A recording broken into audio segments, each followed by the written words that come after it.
Precious had it all, or so she thought. But sometimes, the choices we make to escape the storm leave us stranded in the shadows of what could have been. What would you choose? Love that burns or comfort that soothes? Yemi was her first burning love, but was he her last? Let's find out. The Lagos sun beat down on Precious like a judgmental eye, making her long, dark hair cling to her neck. She adjusted the strap of her designer bag, the leather soft against her skin, a stark contrast to the unease swirling within her.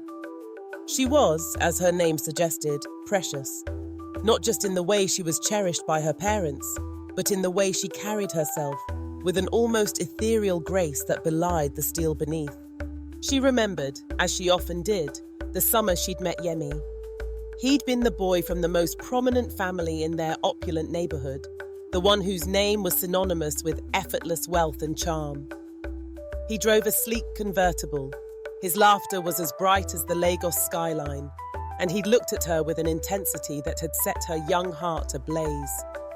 They'd been inseparable that summer, their days filled with private yacht trips, lavish parties, and whispered promises under the velvet night sky. Yemi had been her first everything, her first real love, her first heartbreak, though she didn't know it then.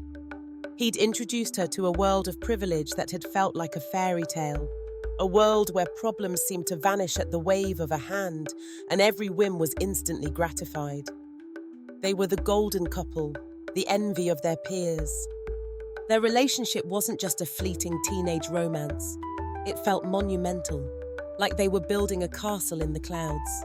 They were so sure of their future, a future dripping with endless possibilities and shared laughter echoing through their imagined mansion. They even had names picked out for their children.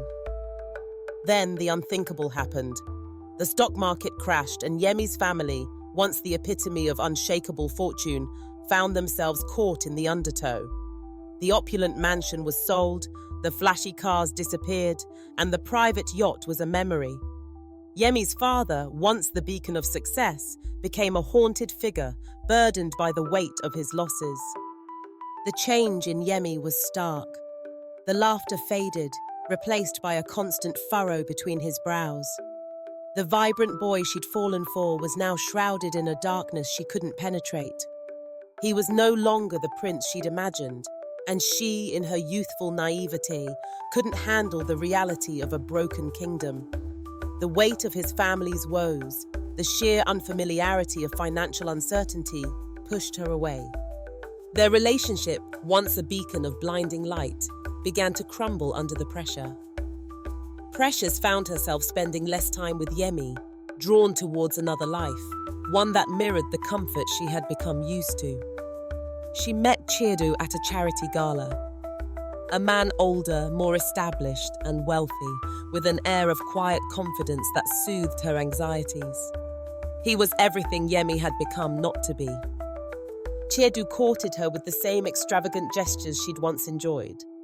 There were bouquets of rare orchids, private dinners at the most exclusive restaurants, and whispered promises of security and stability. She found herself drawn to his pragmatism, to the certainty that he could provide her with the life she longed for. She broke up with Yemi over a poorly worded text, the silence that followed thundering louder than any argument ever could. She left him standing alone, broken, clutching the shattered remnants of their past. She didn't look back. At least she tried not to. Precious and Chiedu were married in a lavish ceremony, the pictures of which graced the cover of every magazine in Lagos for weeks. She wore a gown encrusted with pearls, her smile dazzling, her hand resting on Chiedu's arm. He was the picture of success, and she, the princess who had finally found her rightful place by his side.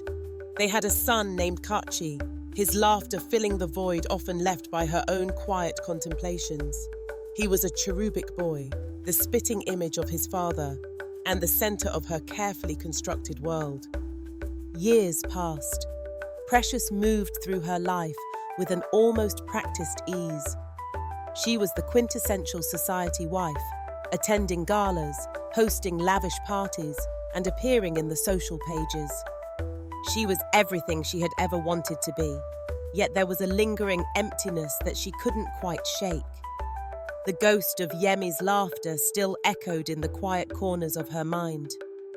One afternoon, she was at a fancy shopping mall, browsing the latest collections of handbags, when she caught a glimpse of him. He wasn't the polished image of wealth she remembered. His clothes were simple, his hair was longer than she remembered, and he looked tired, his face etched with lines that spoke of hardship. It was Yemi. He was handing out flyers, and she realized that he had his own small business, a tech solution startup that was obviously struggling.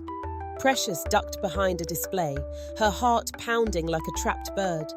She watched him for a moment, a strange mix of pity and something akin to affection swirling within her. He wasn't the glamorous prince she had once loved, but there was an undeniable strength in his eyes, a quiet resilience that she hadn't seen before. She'd often wondered about him, about whether he still thought of her. Guilt pricked at her conscience. She had left him when he needed her the most, choosing comfort and security over love and loyalty.